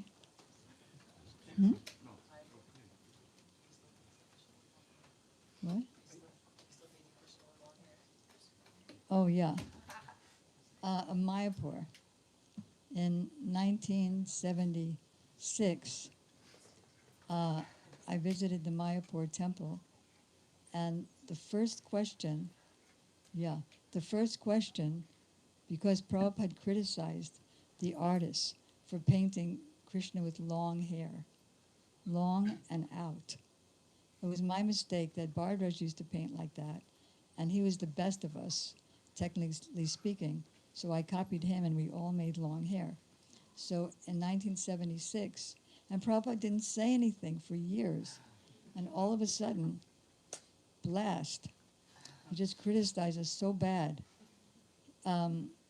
He said, I am like a hippie, because I was painting Krishna, the sages with beards and long hair. So he said I was like a hippie. And then the first question he asked me, he said, because you're attracted to that, therefore you painted it like that.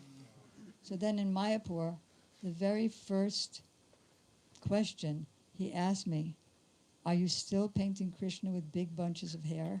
And I said, no, Prabhupada. He said, oh, that is advancement. And then I got to show him the drawings of the various artists. You know, as I said, we usually showed him everything before it was printed. So I showed him the drawings of the other artists, and one of them was, you know, those 3 cities of the demons, and Lord Shiva got some weapons from Krishna and destroyed the 3 airplanes of the demons. And so, but we made airplanes. We called it airplanes, so we made airplanes. But he said, no, it looks like a palace and a city. Make it like that. So he had so many corrections for us. And then, let's see, one more.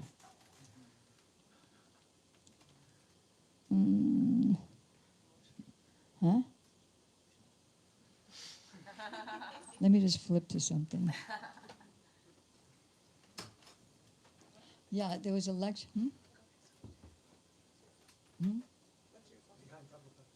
Oh, right. So one day, Srila Prabhupada gave me a print that he got from India of this painting here. How come it's so dark?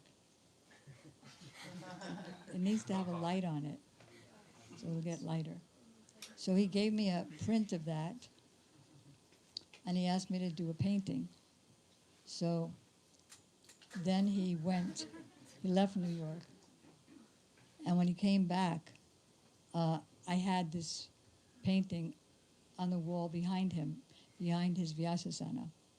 Previous to that, when I first came, the very first visit, there was a painting that was round, and it had Radha Krishna on it that one of his other disciples did, and he said, that looks like a street woman. So he wanted me to paint this one, and then when he saw it, when he came back to New York, he said, yes, this is Vedic culture. The young man wears only one cloth, and the girl is covered from head to toe. And then he said there's a gulf of difference between a framed painting and an unframed painting.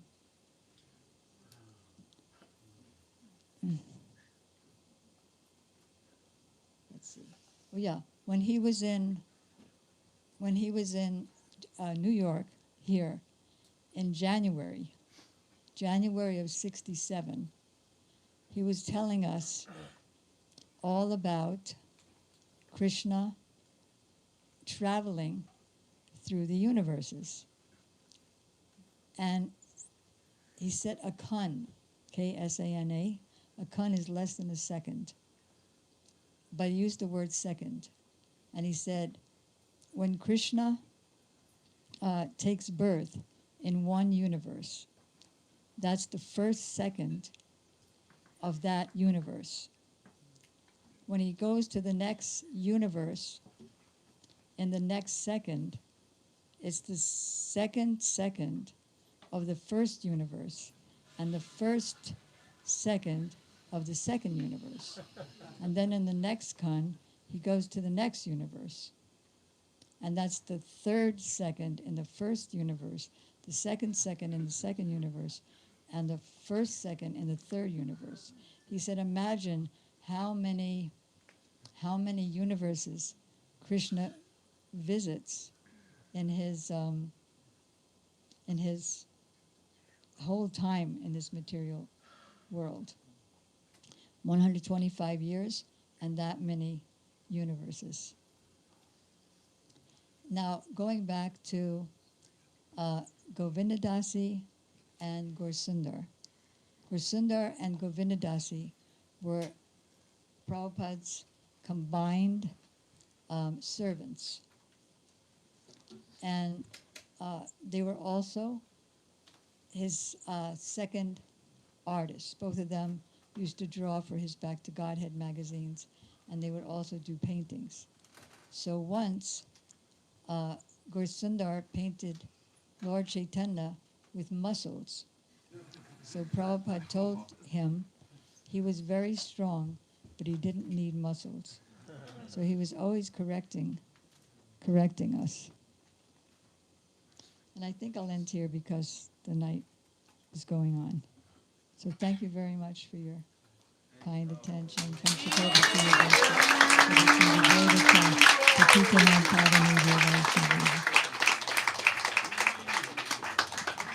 Her Grace Jadurani Devi Ki! And again, there are hundreds. In the back of this book, She just said, and again, there are hundreds more stories. I'll tell you a story. I was in Los Angeles. microphone, please. I don't know if it's going to work. We're not sure if it's I'll just speak louder. I was in Los Angeles. Prabhupada came. This was like maybe 1975-ish. And in Los Angeles, there's a temple room, ladies in the front, balcony in the back. In those days, the ladies used to be in the balcony. And I was with maybe Radha Vallabh, our press manager, and we were speaking with Prabhupada. Prabhupada said, I don't see Jadurani. And I said, well, Prabhupada, she comes for your lecture, and then she's up in the balcony, and then right away she goes back to paint. And Prabhupada said, oh, Sadhu Rani.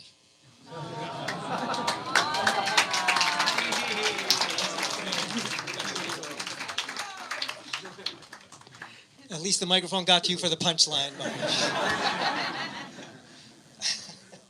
Thank you so much for that enlightening discourse, taking us through your wonderful, amazing journey. It's really you and your God brothers and sisters just seem to have been touched by the hand of God, really, to have been able to serve Prabhupada and to be so instrumental in spreading Krishna consciousness literally around the world. Thank you so much.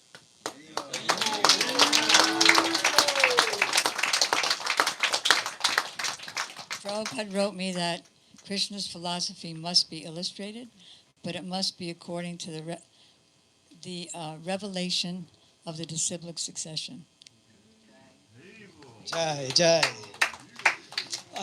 So, not everybody's as famous as Jadurani and His Holiness Jadwaita Maharaj.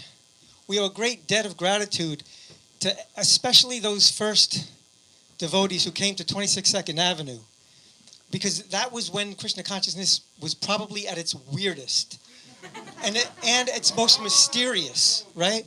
Like, to give your life to someone, which is, he's presenting this completely foreign culture, these completely foreign ideals, ideas. It's quite mind-boggling. But there are a lot of unsung heroes. The other devotees who are here, whose names we don't really know. And perhaps Damodar Prabhu is one of those unsung heroes. He left his body a couple of years ago, but his daughter is with us today.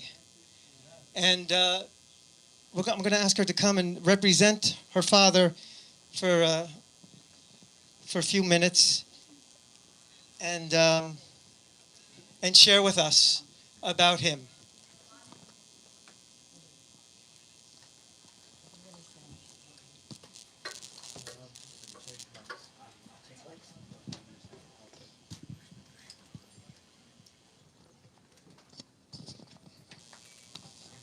So here's his daughter, Rati Manjari, Devi. Hi, Bol, everyone.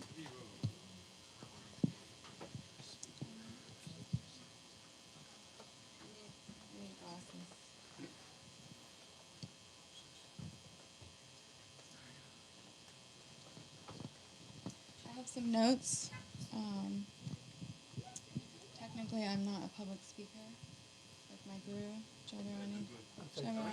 Maharani. Can you hear me? I'll pretend.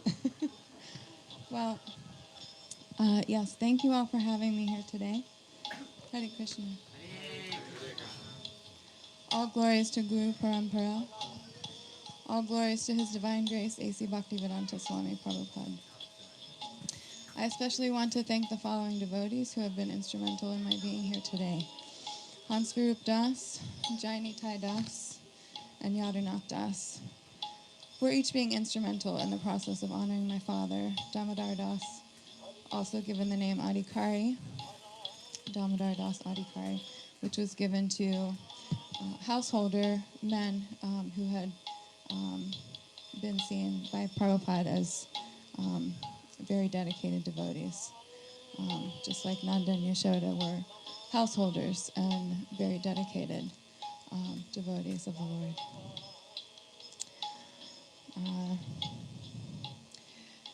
And I also especially want to.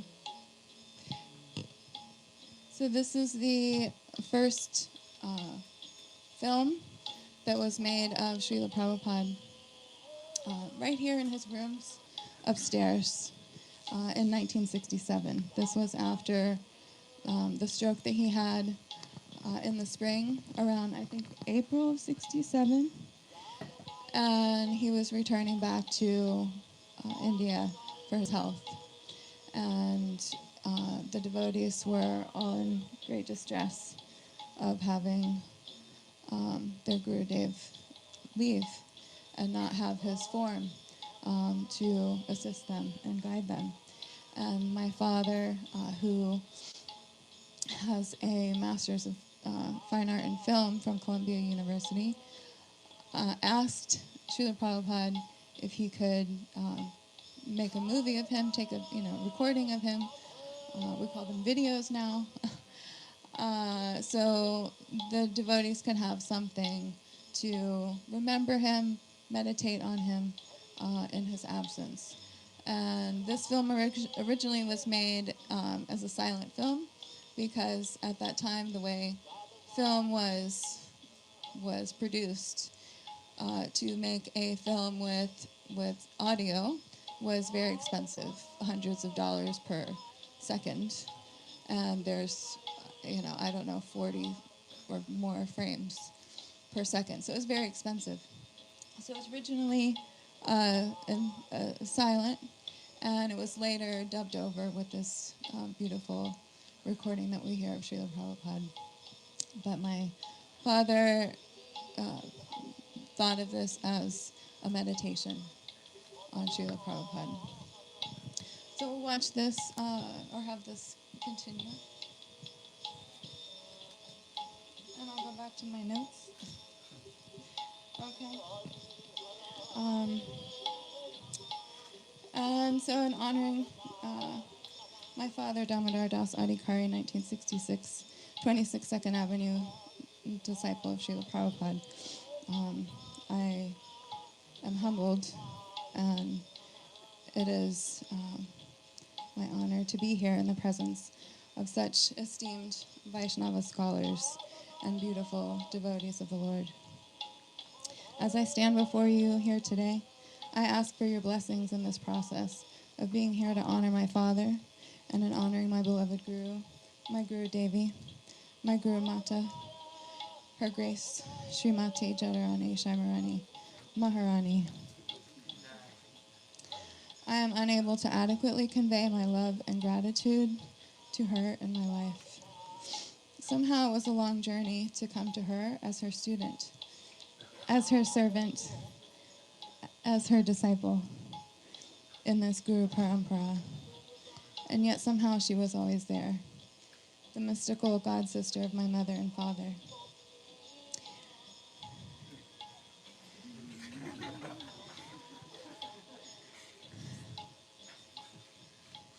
She has somehow touched my life since I was a small child. Should I wait?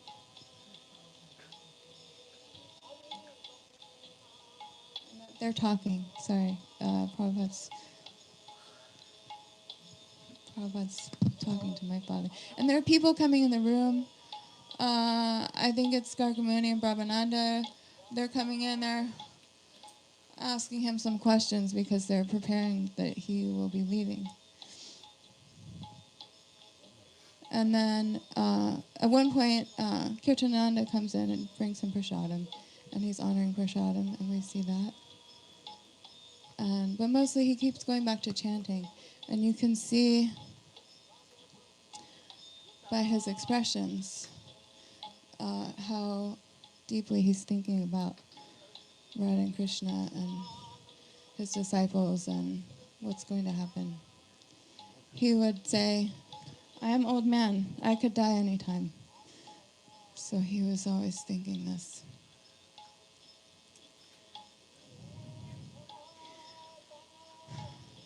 So since I was a small child, after leaving New Vrindavan, living in Los Angeles on Watsika Avenue, just below the artist studio, somehow Guru Devi's always been there. It is the touchstones of life where we find the palpable truth of Sri Sri Radha and Krishna. Sri Guru Devi gives me inspiration. She gives me compassion. She gives me love. She helps me become fearless. I hope to give her great honor today and in all of my activities for the rest of my life. I want to give my most heartfelt gratitude and love to my mother and father, Vajreshwari Devi Dasi and Damodar Das Adhikari, for being devotees of the Lord, for being pious Brahminical Vaishnavas who are also Americans, so that I could align my spirit with truth, so that I could align my spirit with love. And so here's a passage my father wrote, actually in 1998, in his reflections. A Vaikuntha man. His Divine Grace, A.C. Bhaktivedanta Swami Prabhupada, my spiritual master, enacted his life's activities from his birth in 1896 to his passing in 1977. I knew him for the last 11 years of his exemplary and remarkable pastimes. But for me to say I knew him is going too far. I watched him, I listened to him, I talked with him, and I corresponded with him. I followed him and obeyed him and disobeyed him. I learned from him. I bow down to him. I pray to him. I loved him, and I still do. But did I know him? Do I know him now, 32 years after I met him? Not much, I think. But who could? Who could solve the riddle of this 20th century saint who established a medieval Bengali religion worldwide in a dozen years? Who could really understand his personality or his behavior or even the true nature of his spirituality? How to reconcile, for instance, his grandeur and his simplicity? How to integrate his liberality and his conservatism? He said that God is harder than the thunderbolt and softer than the rose. We immediately applied it to him, seeing those traits in him. He was a vast being who embraces contraries. But no, he was a humble gentleman who had a specific personality. His view transcended everyday ethics of right and wrong. But no, he was a moral man whose behavior was beyond reproach. He disdained materialists and even average citizens. No, he felt deep compassion for everyone and made no distinctions in his dealings with people. The paradoxes are endless. He resists all attempts to figure him out. We disciples of his often quote his words in support of our particular points of view. But usually the opposing point of view can be supported by some other statement of his. He is beyond me, Kirtanananda confessed on a Manhattan sidewalk in 1967. He was beyond all of us. Yet there was something definite and distinct about him. The quality was what attracted us and enchanted us. It was a specific identity, who he really was. But that remained a mystery to us. And when we attempted to probe into it by asking him about his unique relationship with God, his eternal identity in the spiritual world, he, often sternly, refused to respond. Still, there was something there we could sense. It was what we wanted for ourselves. Sometimes he described a great devotee as a Vaikuntha man, a dweller in the spiritual world. We knew that he lived there, and if we stayed with him, we would too. Through those 11 years, that person I first knew as Swami, then the Swami, then Swamiji, then Prabhupada, then Srila Prabhupada, guided my life. How did I come to meet up with him? I grew up as a Unitarian. In Sunday school, we studied many of the religions of the world. Really, we spent more time on other religions than we did on Unitarianism. Later on, I took a class in Eastern religions in college, more intensive than the Sunday school sessions, and presented by a teacher who showed little enthusiasm for his subject. It convinced me that I could never be a Hindu or a Buddhist. But in the early 1960s, the influence of that time again changed my way of thinking about Asian spirituality. The lives and the words of the sages of the East now made sense to me as descriptions of the cosmic reality and of God. I tentatively cleared a place for myself. I declared that I was a voidist. My slogan was, "Nothing is everything, and everything is nothing." It was in that context that I experienced my first contact with Srila Prabhupada in April of 1966. It was a New York Times or Village Voice photograph with a long caption. The Swami, pictured sitting, was giving classes on the Bhagavad Gita in a loft on the Bowery. For the Swami, first and foremost, God is a person, the caption stated. The best way to attain God realization, he said, was through devotion, and specifically by chanting names of God in a congregational setting. The name of God preferred by the Swami, Krishna. I had great admiration for his courage and his authenticity. He was the real thing, I felt. He could have appealed to the vanity of the wealthy uptowners and satisfied their curiosity for the exotic. Other gurus from India had done just that. He hadn't. He was speaking from the Bowery, the home of New York's most hopeless outcasts. That gave me reason to trust his integrity. During the late spring and early summer, I got snarled in a metaphysical tangle. I was unable to decide which was the next level of reality after the void, love or knowledge. I had reduced my book collection down to 2. My comment is this from someone who reads books like snacks. Not his words, my words. A Zen text called On the Transmission of Mind Representing Knowledge, and the Gita, the love book. The Gita was winning the fight. In July 1966, Swami Bhaktivedanta and his students moved into a small storefront on 2nd Avenue, where we stand. It was 7 blocks south of my apartment. I often rode the bus south to a friend's place that took me by 26 2nd Avenue, where a sign above the window bore the name Matchless Gifts, which has been restored by Radhanath Swami Maharaj.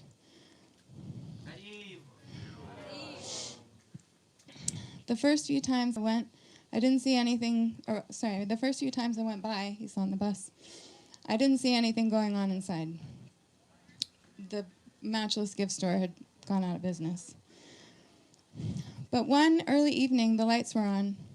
Through the window, I could see 6 people sitting on mats with their backs to the street. Prabhupada was here.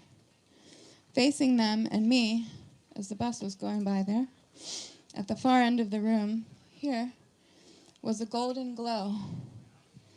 That's all I saw at first. Then it was the Swami, the one in the photograph in the article, in a yellow, or rather a saffron cloth.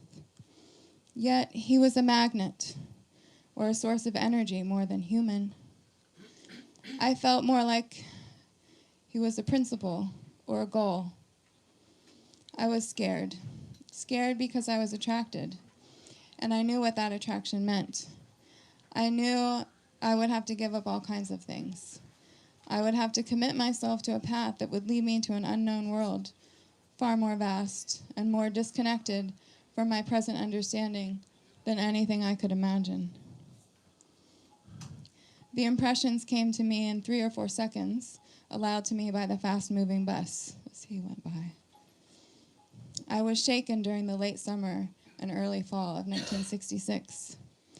The Krishna-conscious people were the subject of many conversations around the Lower East Side. Of course, most of the neighborhood beatniks kept their distance for various reasons. In the interest of what I considered to be scholarly objectivity, it was abject terror, really, he says. I, too, hesitated to walk through the storefront into that other world. One afternoon, though, I did walk by, and I stopped. I read the notices taped to the door and the window. One of them, written in the Swami's hand, was an invitation. It said more or less, "Any young man may live here if he agrees to follow these rules."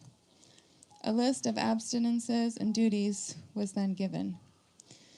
2 of the Swami's books, Easy Journey to Other Planets and Who is Crazy, were on the shelf. Taped to the glass was the dust cover of the Srimad Bhagavatam. I was transfixed by that cover. It was an illustration, or some sort of map, of the spiritual world, with deities drawn on planets shaped like lotuses. The central lotus was occupied by a dancing couple in colorful dress.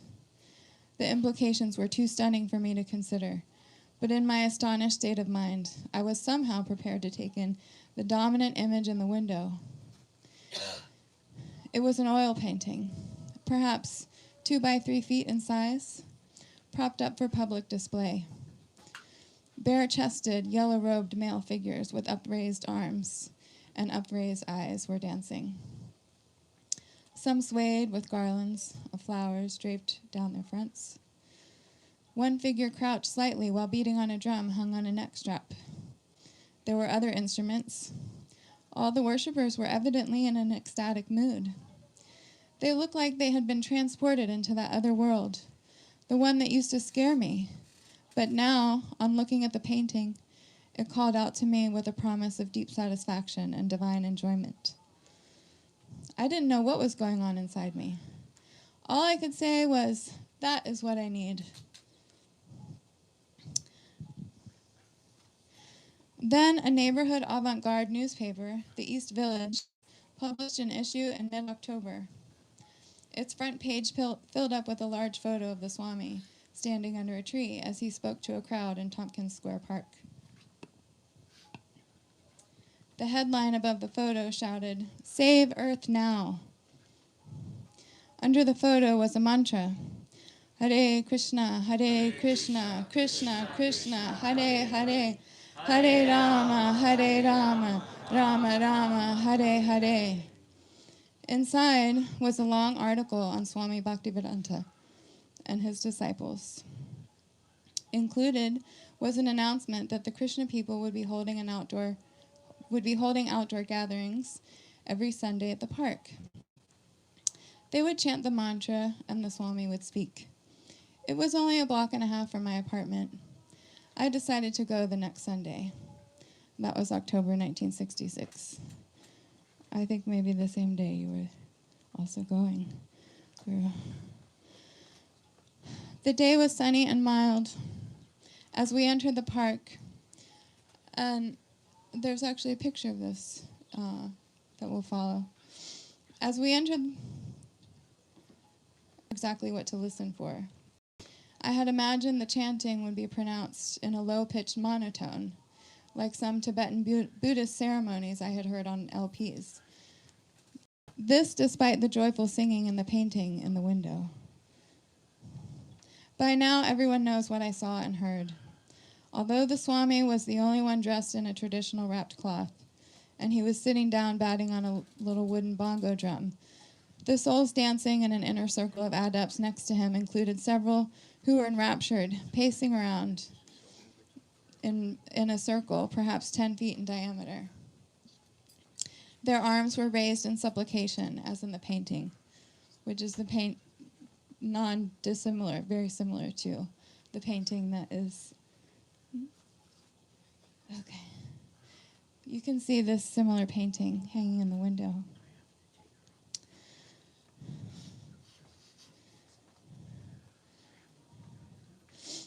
So I'm just going to jump ahead a little.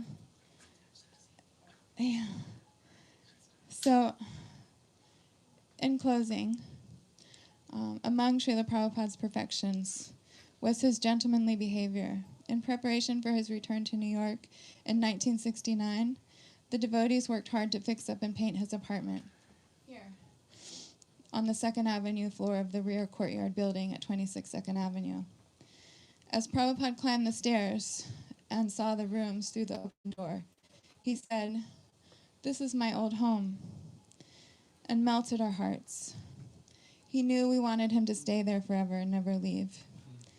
He couldn't give us that, but he gave us his love so deeply, and he did it in such a gracious and elegant manner. At every moment, he won us over, again and again.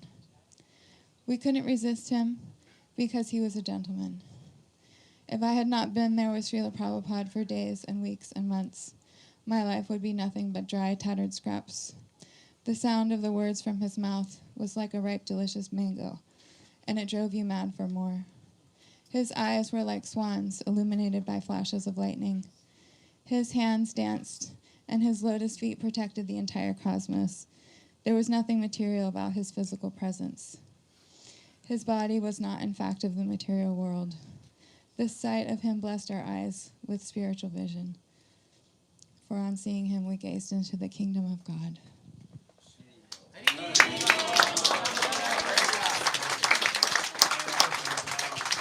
I just want to say that Damodar Prabhu also was one of the devotees who opened up the Boston Temple. And you'll notice thank you for your very sweet talk.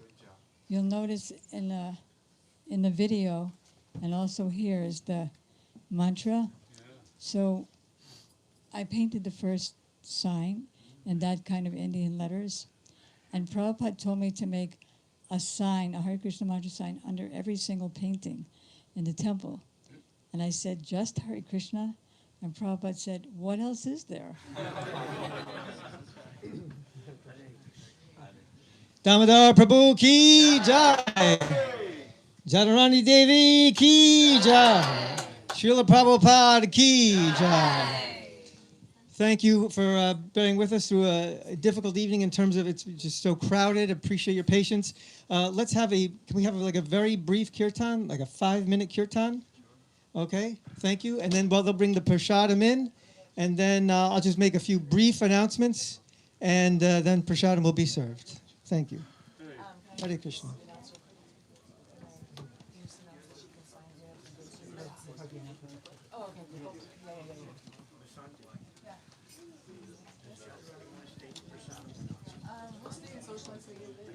We'll stay for a little bit, yeah. But you need to look at who we have our manager.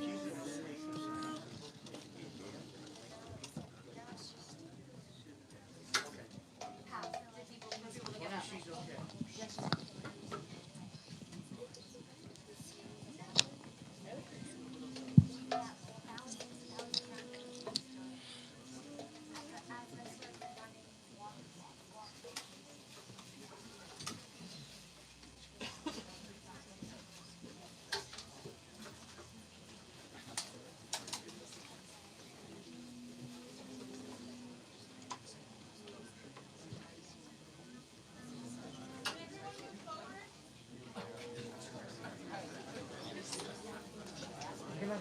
Some folks get on the Vyasasana, please. Jai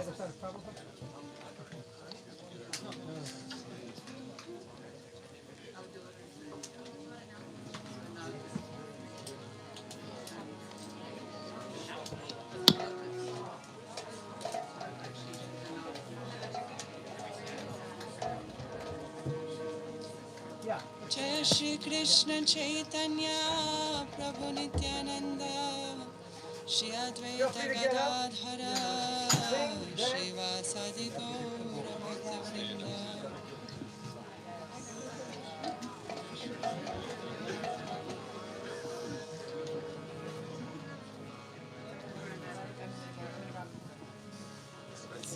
Hare Krishna, Hare Krishna, Krishna Krishna, Hare Hare, Hare Rama.